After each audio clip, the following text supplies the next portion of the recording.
All right, Mason and Darren, thank you so much for being here. Welcome to the podcast. How you guys doing today? Excited. Ditto. Doing well, excited, happy to be here. Awesome. I love the energy. I love the safety energy. Can always count on you two for bringing some good vibe when we talk about safety. And I was just saying before we started, the last podcast, Darren, that you and I did together on here was May of last year, and you and Paul Cook. So we're keeping the safety focus going, which is the priority. But before we jump into today's conversation, I'd love for you guys just to give us our listeners a quick rundown who you are, what you do, where you're from. Darren, let's start with you because you are a returning guest to the podcast. Yeah, thank you. Absolutely. I am Darren Lottes.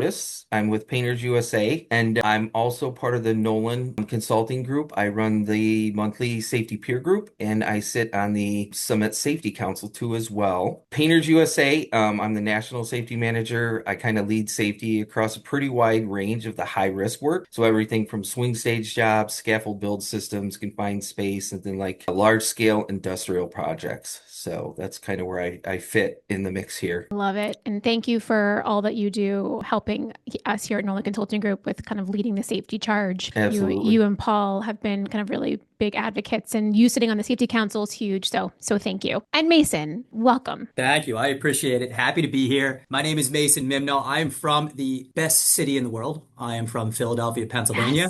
Yes. I work with Acrisure. So I'm a risk management consultant. I've been with Acrisure for about 3 years now. And prior to that, I was in the construction space. I worked on the employer side. So I had a 3-year stint with Turner Construction doing vertical in the city of Philadelphia. And then prior to that, I was 8 years with Allen Myers, which is a heavy civil contractor. So have a good blend of working in different types of construction, but also being on the employer side. And Darren sold himself short. That guy does so much I believe it. that he didn't add that we would actually run out of time if we had that. But it's a Thank pleasure to you. be here working with the Nolan Consulting Group and the Summit Safety Program. A lot of it started just based on working with Darren's team over at Painters USA and having that introduction. And can't thank you enough for that. But it's progressed into working with other clients and different companies and trying to help them with the team, get them to a point to where their culture is sustainable while also continuing to grow and open up opportunities for their company and for their team. Yeah, it's great. And again, the connection of the introduction to the Mason and the Acrisure team was awesome. So we appreciate, Darren and the Painters USA team for doing that, because what it has done, it has elevated and added an even greater level of professionalism to what we're trying to do here with pushing the safety focus in the companies that we work with. And, there's a lot of progress to still be made.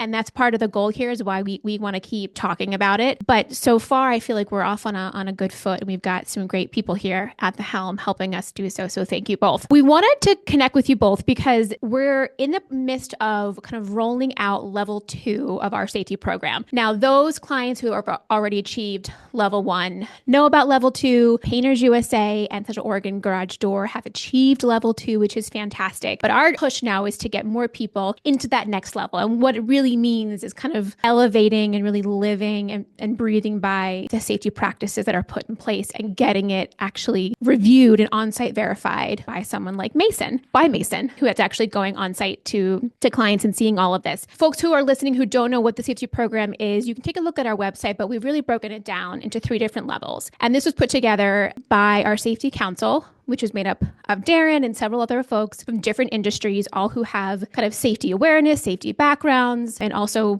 passion for making sure that this is a focus within these organizations. Each level is kind of a step more elevated, we'll say, into kind of living and breathing those safety policies. We think every one of our companies that we work with should be able to achieve level 1 without too much effort put in place. We provide a lot of the resources. Level 2 and level 3 take some more effort and of course some more investment. But I want to talk a little bit more about what level 2 looks like, just to kind of really set the tone of what this is going forward. Darren, for you as being a part of the Safety Council, what distinguishes level 2 from that level 1? So I thought about this, and the simple is level 1 kind of proves that you have the safety program. Level 2 is where you're going to prove that you're living it. So like the biggest shift is going to be from documentation to demonstration. So level 1 is policies, training, structure, basically do you have that system? And level two is, does that system actually show up in the field when there's nobody watching, right? Yeah. So companies that are ready for level two usually are going to have more consistency. They're forming our understanding the expectations. The leadership is aligned, and safety isn't competing with production. It's built into the production, kind of to round it out,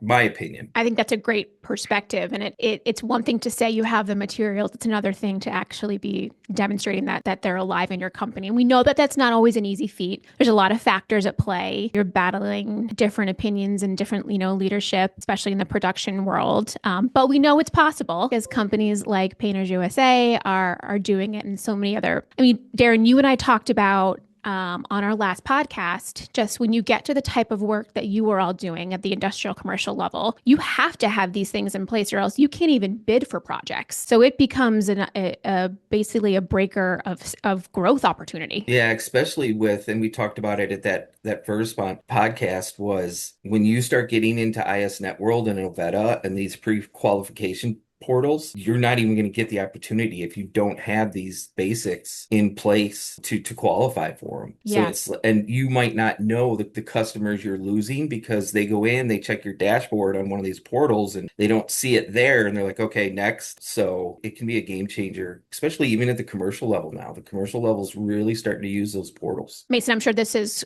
such familiar territory for you, not only in the work that you're doing now, but also, the experience that you brought to the table from your other different kind of career backgrounds. How have you seen this play out just in terms of the having it on paper versus the actual living and breathing it? Yeah. I'm glad you brought that up. And I couldn't agree more with what Darren was saying. When you look at level one, right, that's when you look at it, it's that foundation. And a lot of companies you work with, they want to get better and they want to grow, but they're not ready yet. They're not ready yet because they don't have that strong foundation in place. And that's okay, right? As long as you're willing to chip away at it. And I think when you look at level one, that's where a lot of that comes into play. Is let's get you set up, because this is really more of a marathon than a sprint. Yeah. And when you get to level two, as Darren said, there is always going to be policy and always going to be process, but are you really living it, right? Somebody told me this once and it stuck with me. When I have a policy that sits there and collects dust, it's nothing more than just words on paper. Yeah. Right? And words on paper can be detrimental, especially when you're looking at if we're doing what we're doing and we're doing what we say we're doing, that's a good thing. But if we have policy and procedure and we're not doing what we say we're doing, well, then that's where shortfalls happen. That's where accidents occur. And as Darren was saying, you start working with these general contractors and you start working with these large players in the game, and they don't necessarily always want to see the lowest bid. They want to see the company that has that safety culture and has that process in place and that they're a trustworthy partner, because the risk is so much higher, right? But It does afford the opportunity to continue to grow and get in those, pockets of work that are really advantageous and keep the revenue coming in and keep the company growing. So level two, I agree. It's more, in my opinion, it's more about the people and it's more about the cultural side of things as opposed to the policy, procedure, and the foundational pieces. And these are things that when you go on a site visit, which we'll talk about that experience, you look for and you can pick up on and you can kind of verify if it's actually happening in practice.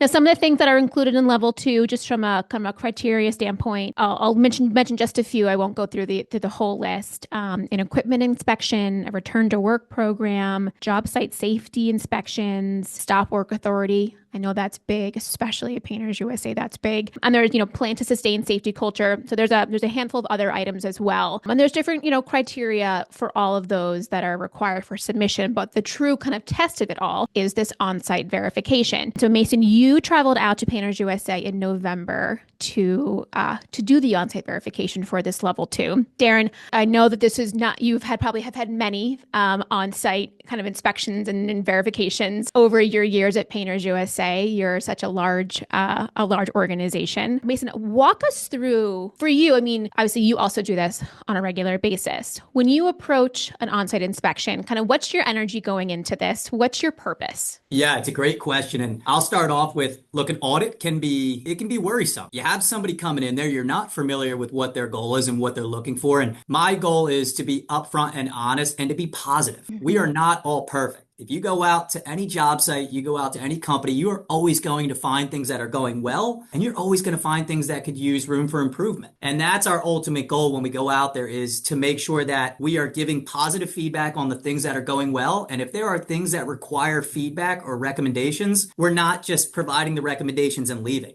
We're working through that process because it's not a one size fits all. Mm-hmm. Sometimes what may work for a company like Painters doesn't work for a company like Central Oregon Garage Door, right? So it's figuring out what fits, but it's got to be a two-way street. Very passionate about this. I love seeing companies grow and get to the point to where they can flourish. Just like, I mean, Painters is a perfect example of how a company went from point A to point B fast, right? And that's where we want to be, but it's got to be a two-way street to where we're going to help and we're going to be that resource, but you need that commitment and you need that buy-in. And I think that the members that are a part of the Nolan Consulting Group and the Summit Safety Program, that's clear evidence that they're on the right path and that they believe in that and that it's important to their company and for long-term sustainability. Yeah, I mean, you want to be able to work with people like Darren who are committed to achieving like the highest level of safety, policies possible. Because it ultimately, like you said, it's a two-way street. Without Darren's commitment or without the leadership at Painter's commitment, what are you doing there?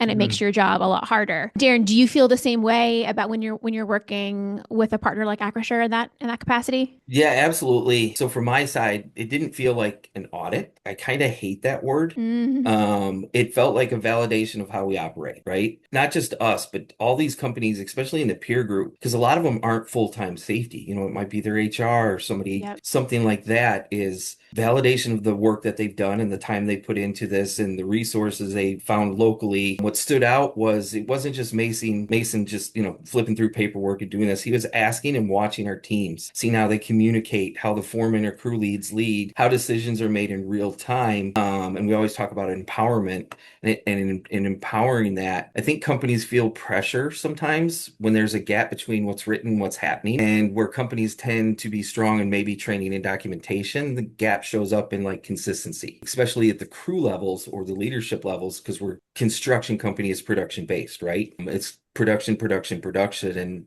now you're throwing, other layers into that, and it can get overwhelming. And I think one of the great examples was, I was just thinking about this morning. So this week I've been on 3 different job sites. One, we were blasting a ceiling in a food facility to paint it. The second one, we were doing a urethane trowel down cement epoxy floor system. And then the third one, we're not even painting. We're hanging 800-pound insulation panels for a data center that a company of a company referred us and said, hey, they're a great company. They're a painting company, but they'll do work like this. And it's ending up, we're going to have 12 guys there, 12 hours a day, 6 days a week for the next year. And we're never going to apply a drop of paint. Wow. And I was like, in the last couple of days alone, I've seen 3 completely different job scopes. But when I showed up, everybody was doing, no matter what they were doing, they were following the right process. Right? We start the day with the JSA, then we do our equipment inspections, and we make sure our equipment's ready, and we have our laydown area and whatever it might be. That consistency is constantly showing up. So really keeping the consistency across the different job scopes and tasks can be extremely challenging for us. And that's where like these programs and policies, like Summit Level 1 is where you establish it, but especially Summit Level 2, it's critical. You've got to get that focus. And I've met so many owners. Nobody's just like, I'm happy, I'm just going to chill here, right? They're all like, how do I grow? What's the next step? What's the next level? Where do we go from there? And that's where, this foundation, I think, is key. Yeah, it can be daunting. And so the goal here is to provide guidance and resources. I think the biggest thing with this is you can't fake level 2. This is where the culture is going to show up quick with it. So that's what was really exciting about this was that outside perspective. And Mason just asking the simple questions and me going, right. Let's look into that one. Yeah. So it was good. You must have felt just some pride this week though, Darren, going to those 3 completely different job sites and scopes and seeing the safety practice in play like it should be. I mean, it's huge. Yeah, this data center sits on 600 acres. Holy moly. There's 1,200 subcontractors on site, and we're working for a company that builds these panels. So they've got a crane and rigging crew that's coordinating with our installation crew that's coordinating with all the other trades. Because when you lift a live load, you got to, everybody gets out of it. You watched the circus and all the monkeys get corralled and it takes a lot to impress me after 30 years in construction. And this place, I was like, this is what it's all about. this is cool. It's an art form essentially when everything is like operating the way that it should. Yeah. Wild. Mason, when you go and do visits like this, maybe we won't use the word audit because it doesn't feel good. Although in reality, it's basically what it is. So although I guess the term audit, and maybe Darren, does the term audit not feel so great because it feels like OSHA audit, like something like a fine's going to be slapped on you? And it's not just in the safety world. It's like when a Finance accounting audit, company, yeah. Financial audit, yeah. Yeah, financial audit or whatever it might be. It's just always had that, Because you're not going to get negativity around it. with this. This is different. I mean, Absolutely. Mason's coming in to verify and give feedback and help make things better versus an OSHA audit's coming in with kind of a different mindset, looking for problems, not really going to indicate in the moment whether or not you're in pass fail zone and you might have a fine on your hands. This is not what this is. So the energy here is more positive. Yeah, it's a support system. Yes. And it's ironic, right? You think about OSHA and you think about what we're doing here, and both of them are being, worded as audits. And in reality, both have the same goal. It's to make sure that we're doing what we can to protect the employees out there and put our best foot forward to have a good culture. We're just going about it in different ways. Yeah. We're going about it in different ways to where, OSHA has the more of the enforcement, citation, and consultative piece. And then we're coming at it from that collaborative standpoint, figuring out what you're currently doing, what are some of the best practices, and then how do we close that gap? And ultimately, right, when you talk about it, and Darren, had a perfect example, right? They're doing work now to where it's outside of their typical scope, but they have that reputation. And when you look at level 2, you see the return to work program, you see the cultural piece. A lot of those, 99% of those are leading indicators. And when you get more into that leading indicator space, companies outside start to recognize that. Yeah. And being on jobs, even in a past employer, you see the contractors who do good work and you see the contractors who maybe aren't stepping up to the plate. And it's easier to navigate with the ones who are on board and the ones that want to put their best foot forward, do a good job, and go home the same way they came in. Right. And that's ultimately like why we're in this to begin with, right? Everybody who shows up to work should be going home in the same piece that they arrived. It's also just, it's interesting because at this, I would imagine companies who go through an on-site verification like this, whether it's through the Summit program or Mason just kind of through the work that you do at Acrisure, they're better set up for an OSHA audit coming in because they've looked for those holes and tried and worked on filling them prior. Even if there are still gaps, the effort of filling those gaps and having recognized them prior to OSHA is a step in the right direction. That's going to help you ultimately. Yeah, absolutely. And look, when we're going out there and we're looking at how can we make improvements, a lot of the focus is on the stuff that's really going to get you hurt. Again, what's going to get you hurt? It's going to depend on the work you do. But the way we look at it is the stuff that can be viewed as small or minimal, it starts to add up and it has that positive impact. And if we can't handle the smaller things, it's ultimately more challenging to handle those large scale operations. Like Darren's talking about 800-pound panels being hung up with rigging crews and cranes. And if we can't handle basic things like, proper fall protection or proper tie off, whatever it may be, I don't know if that company has the confidence in them at that point, but they clearly handle it and they do. So it's important to make sure that the small things usually pay off and it's like a snowball that's going uphill as opposed to downhill. Yeah. Right? It's starting to pick up a little bit of momentum and it's starting to gain traction to where eventually it's not new. Eventually it becomes habit and it's something that's just ingrained and it's expected to be a part of the workforce. Absolutely. Now, when you did the on-site visit, were you there for a day and a half? Give us a couple little inside look at how it all went down. Yeah, absolutely. So ours was a little bit unique. So we were actually there for 2 days. Okay. And a lot of what we did up front was the documentation review. So the return to work program, the stop work authority program, training syllabus, that was all reviewed ahead of time so that when we went in there, we could be as effective as possible. We could have the conversations, but then we could spend more time on the verification process. So we talked to employees about return to work. We talked to employees about stop work authority. We talked about just that overall cultural piece. And the cool thing about that was that there were very minor things that we talked about. And the great thing about working with Darren and Painters is that they are so good at what they do, but they are always willing to get better and they are always willing to listen. And sometimes it may be a good fit and other times it's not, but they're always willing to listen to that feedback. And one of the cool things about our visit was day 2 was all a leadership workshop that we did with over 40 employees inside of that facility. It was 8 hours and it was all a collaborative effort to get from here to there. And they operate in such a nice fashion, but they are still looking for opportunities. So it was a nice blend where we got to talk about some of the stuff that we were working on. And then the next day was really an additional verification process to where you had 40 people from,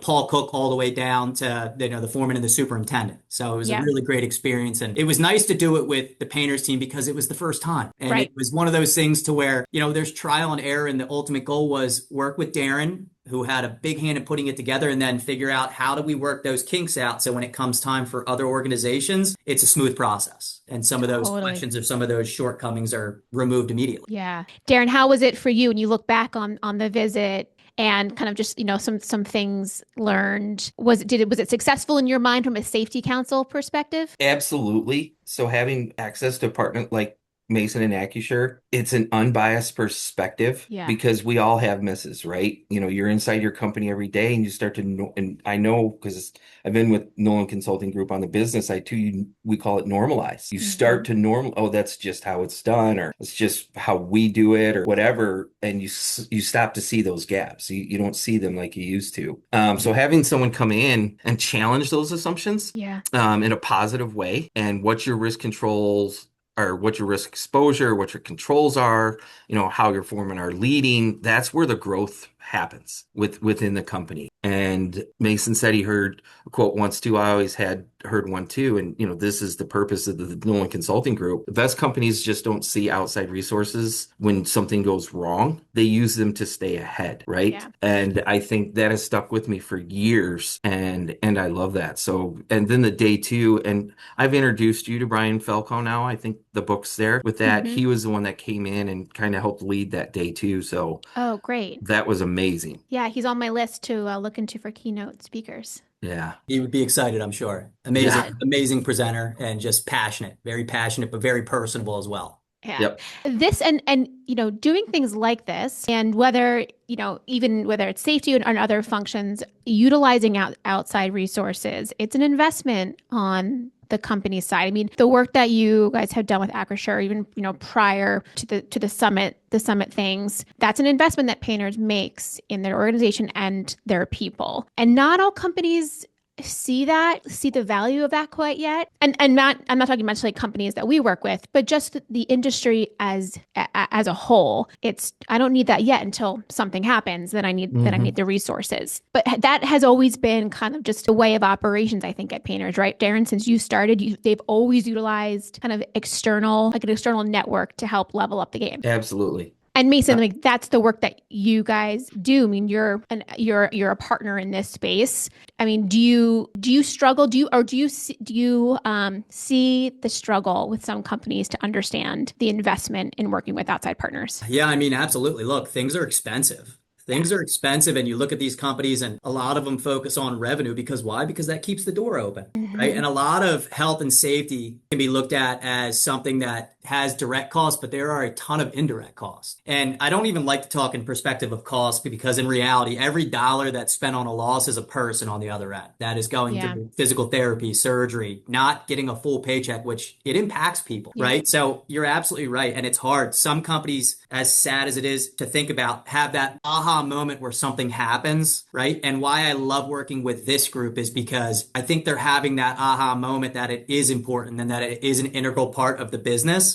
And that they don't need to have that catastrophic accident, right? And when you think about it, the companies that work the best and gain those reputations are the companies that can marry safety and operations. They're not mutually exclusive. The companies that operate the best are the ones that have a good blend and realizing, like Darren said, there's always room for growth because you're going to continue to grow and there's going to be conflict that pops up here and there. But when those systems are in place, like we're talking about with level 2, it makes it easier to have those conversations and it makes it easier to kind of, we'll say, straighten out the ship. to keep on Yep. going where we're headed. It was cool to see, at the Grand Summit back in Seattle, which you both were there. It was cool to see just even at the happy hour, like the number of businesses who've achieved level one, and then the people on their teams who were attending the conference, but also a lot of them who did the work, and just seeing, 60, 75 people in that space. I was like, this is awesome. Like there's energy, like there's buy-in to this. We're getting people on kind of on the track forward. And it's these companies who we want now to work on level two, because that's the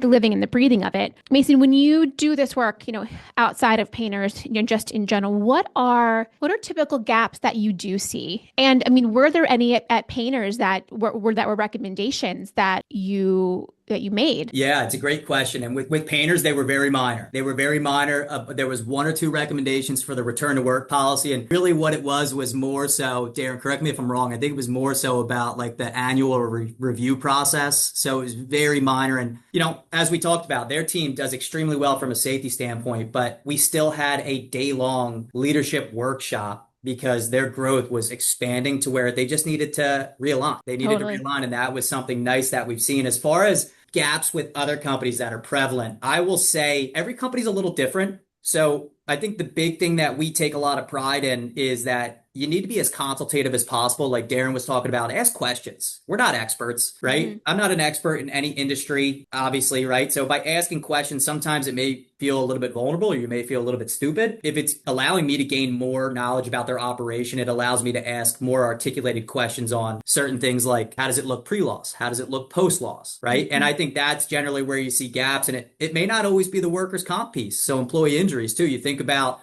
every contractor we work with has a fleet and they're driving to and from. And where are some of the highest frequency or severity accidents? It's vehicles, right? So sometimes it just depends on where the individual's pain point is. And if there are hidden risks, we usually find that through data and through questions. And it's usually just asking additional questions to kind of get a little bit more insight. And sometimes it can get uncomfortable, but the ultimate goal is how do we move from point A to point B that allows your company to continue to improve and grow? So the reality is, expect recommendations to be made, expect some holes to be found, because no company is perfect. And there's always room for improvement. Darren, was any of the recommendations that were made to you guys anything surprising, anything that you're like, yep, we missed that, or like you knew that was a hole, you just hadn't gotten to it yet? Absolutely. And I didn't think about it because what Mason brought up to our attention were more on the HR side function, the documentation side of it, and how you have to archive it and memorialize it just in case. And my mind doesn't go there, right? I'm on the safety side. So as soon as I saw, and what was cool about it, and he didn't mention this, and I think you've seen it, was all the information that he gathered and then put it into this, what did you call that? Form. I forget what he called it. There was a special name to it, but it was so easy to read, so easy to send out to the entire executive leadership management teams that everybody could understand it. And you could see, oh yeah, here's our gap here. Here's what we're doing here. all that. That was, I didn't even know that was going to happen. And then when we met with that, I think it was Catherine and Jen and somebody else. And I was like, oh, this is, here's the ice. This is the cherry on top of the icing on top of the cake that I didn't even have that expectation for. So that was awesome as well. That's great. It means, Mason, you delivered the material in an organized way that allowed folks who are not in this function to be able to understand what was going on, the recommendations made. And that in itself can be a tough job sometimes, just translating different kind of experience and different words into what it's like the health field. Like, talk to me in layman's terms. Tell me what this actually means. But that's to be able to do that, to be able to kind of translate that so that, the executive leadership team can understand it and then can move forward with it, means a lot, and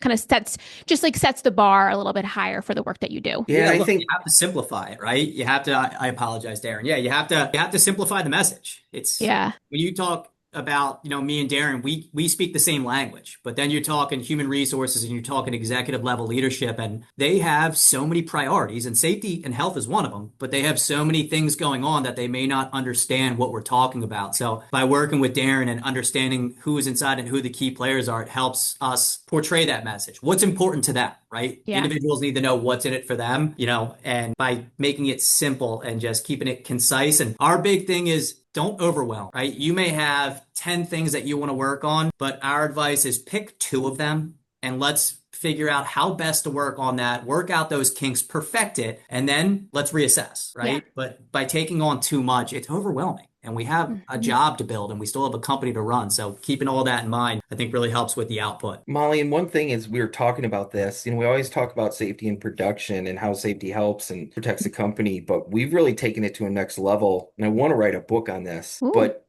our sales and business and development teams, we're using safety to sell now. And Chris Sullivan, our VP of sales, he leverages me all the time. I just got off a meeting before this one where we're going to present to the third largest grain elevator company in the US to pitch our LEAP program, which is life expectancy asset program. It's basically we're going to write a 5-year industrial maintenance coatings program for them to use across 127 of their sites.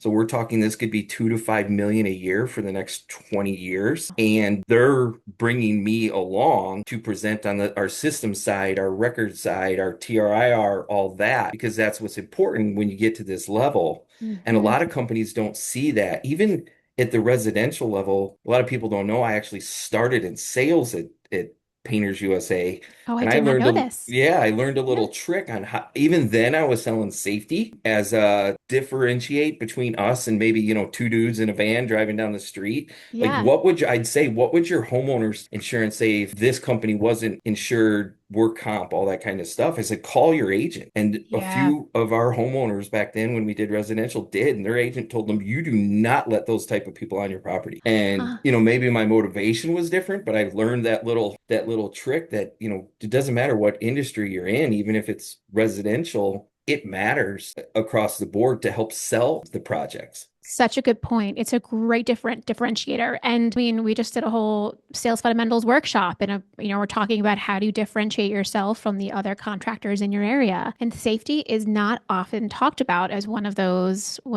kind of verticals that you can kind of bring to the table and talk about, what you do and how your crew shows up and what you'll probably see them doing on your job site. And that's just the expectations. I mean, that takes just a regular company to like a whole different level of respect in, when a customer is thinking about who they're going to choose. Absolutely. I love that. That's great. For companies in general, when they're thinking about the outside resources that they can leverage. Obviously for clients who work with us, this safety program is a great resource to leverage, getting access to working, with Mason and Acrisure. But just in general, if, what should companies be looking for when they're thinking about safety and wanting to get more invested in this in their business? Where do they turn to? And Darren, Mason, one of you, whoever wants to take this, because I think you both probably have different perspectives on it. Yeah, so I'll go first on this one just because I use it so much. So in facilitating the safety peer groups, a lot of them aren't aware of the free assets that they have within their local communities, or if they're in a state-funded OSHA program like Washington, the state of Washington, the state of Oregon. And I know this because I helped Oregon Garage Door and one of the other, like, hey, we're looking for this. I was like, Oregon OSHA is amazing. And I don't say that about OSHA very often, but Oregon OSHA is amazing. And the resources that they have and the funding and the grants, and even from Stewart Painting, I think Todd, he got a grant from the state that paid for their entire OSHA 10 training last year. So look into those local resources, your ABC, contractors, companies, your state funded programs, even community safety programs. There's a lot of funding and resources that you can find there locally. And then the second one I always preach, and we're different because we're in a captive. I have said this a dozen times in our peer group. When you do your annual re-up with your work comp, if your work comp rep doesn't leave your office crying, you didn't do your job. Leverage that. You're paying them ridiculous amounts of money, get something back for it. Have them come in and do trainings. Have them come in and, do an audit or do a consultation. Ask them what resources they have, because a lot of them have resources. People just never ask about it. And even though we're in a captive, which works a little different, we are banging on Mason's door, either myself or Jay, 3, 4, 5 times a month. Hey, what do you have something for this? Or what do you think of this? Or let's just run this by you there. So find those local resources and then And like I said, beat up your work comp provider I love it. and go through that. And to see, like, I saw 3 or 4 companies that have done that now, and I've asked them in the peer group, hey, how'd that work? And they're like, oh my gosh, we got all this, and they gave us this, and they're coming in to do this, and same company they've used for 10 years, they just never asked that question or didn't know to ask that question. So that's where I always refer to with our peer groups. That's so great. Such untapped,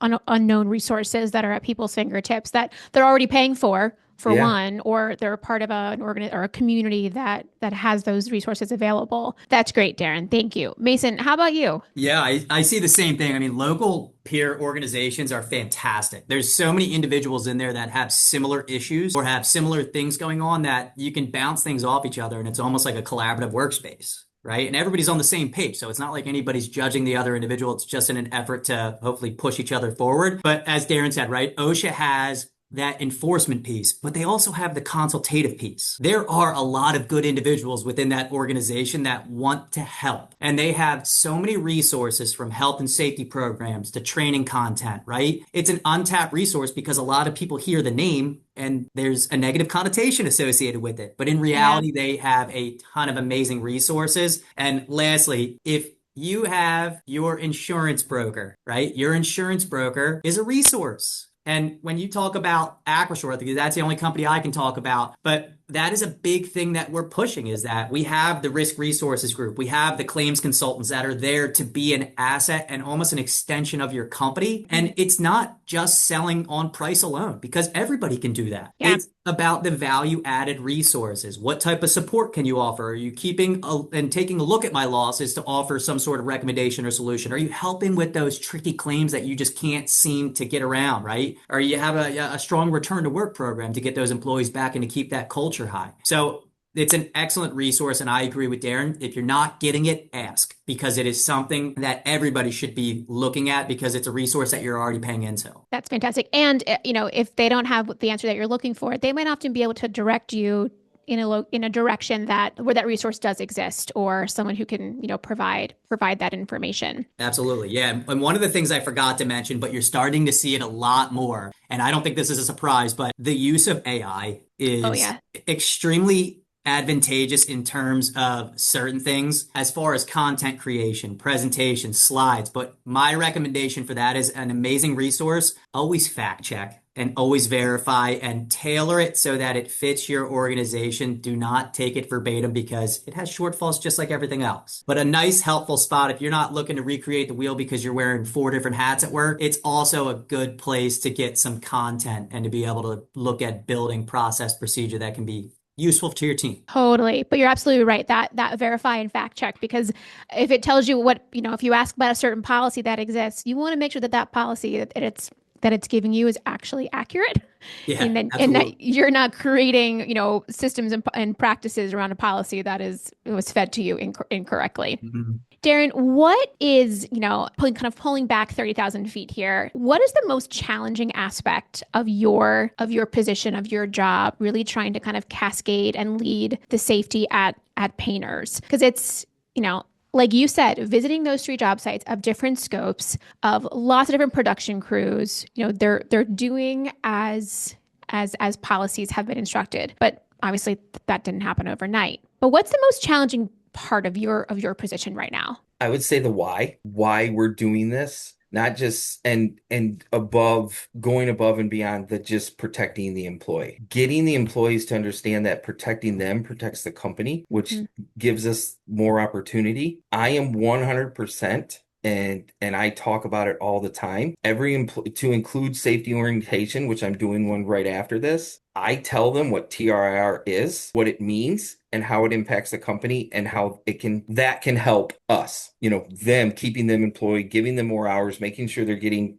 40 hours a week. What is DART? What is your EMR, and how all those things affect them? And I think companies are doing a disservice to themselves if their employees don't understand what those mean and how they can help to protect those numbers, because TRIR and EMR are your 2 biggest costs from an insurance standpoint, whether it's auto, GI, or work comp that companies look at. But then really getting them, okay, we're doing this policy because of this. with this process here, and sometimes it's a client requirement, sometimes it's a new system we're rolling to. So, we're going to a new safety management system. We've been using Smart Sheets for years. We're moving out of that for the safety side into a dedicated safety management system. And field employees, preaching in the choir here, don't like change. And that's the Yep. biggest struggle. And it's funny because they'll say, well, you got a 6-month ramp to onboard this. I was like, no, it's going to take 2 years. We can get it out there, but for them to, grasp it and then understand it and then actually get into the habit, I think is a 2-year at the field level process. That's I the get biggest that. one. Yeah. I mean, we rolled out a new, this is like completely different, but it just shows like, things in practice. We rolled out a new, Summit Connect platform, a great Hmm. discussion forum, a great member directory, a great place for all of our clients to connect and like learn what's going on. And, we've got a good level of engagement. We're happy with the percentage, but like this is going to take longer than we thought to get full buy-in, full usage. Who are the people who are actually using it? It always takes longer than you think. Yep. And it's being able to think, adapt to that and remain committed to like, this will stick at some point. It will. What's the new system that you guys are We're using Site Docs. site docs? Okay. We had looked at safety, I think it's safety reports with the ones from Busy Yeah. and them. Yeah. It just didn't have for our level the functionality, but I really liked the safety reports one and promoted that with them from there. Yeah. It's just we needed a higher level. Yeah. There are a lot of great platforms out there. So Yeah. site docs, safety reports, multiple options. I'm sure that there's other ones that also exist. But I love what you said about in orientation, kind of teaching and explaining what those metrics do mean and actually, how it impacts it. Just, bringing it into a whole different kind of analogy. And a lot of like the job site leadership or, advanced crew leader training that we do, it's kind of teaching them the cost of the hour. So like, we're charging this much for, hourly, but like what all goes into that, what's actually left, to the business, to the company at the end of the day, what does profit look like? Because you need to make that connection between like A to B and Hmm. what is it actually, what's the role that they play in all of this? Because if they can't personally connect to it and understand it and explain it, they're not going to make it a priority to put into practice. Yeah, especially at that direct labor level. It's been, I think, too long. They've just been they're just, they're the boots on the ground or the feet on this, but Yeah. nobody's explained it to them. And I remember because I started, in the trades, not going to say how many years ago, Yeah. but I always, well, why? What is this? If we're doing this, what does this do? Even when I was a project manager with now the largest home builder in the United States, I never knew if my house made a profit when I Yeah. built it because it was so siloed. I knew I did a good enough job to get my bonus, but I Yep. have no idea what the GP or GPM or profit was. And I built, I think in my 10 years there, 6,000 homes, and I have no Wow. idea if I made a profit. No idea. How impactful that would have been for you to like understand It that. frustrated me, and the powers that be were like, you don't need to Yeah. know, here's your bonus, shut up. Yeah. And I was like, no.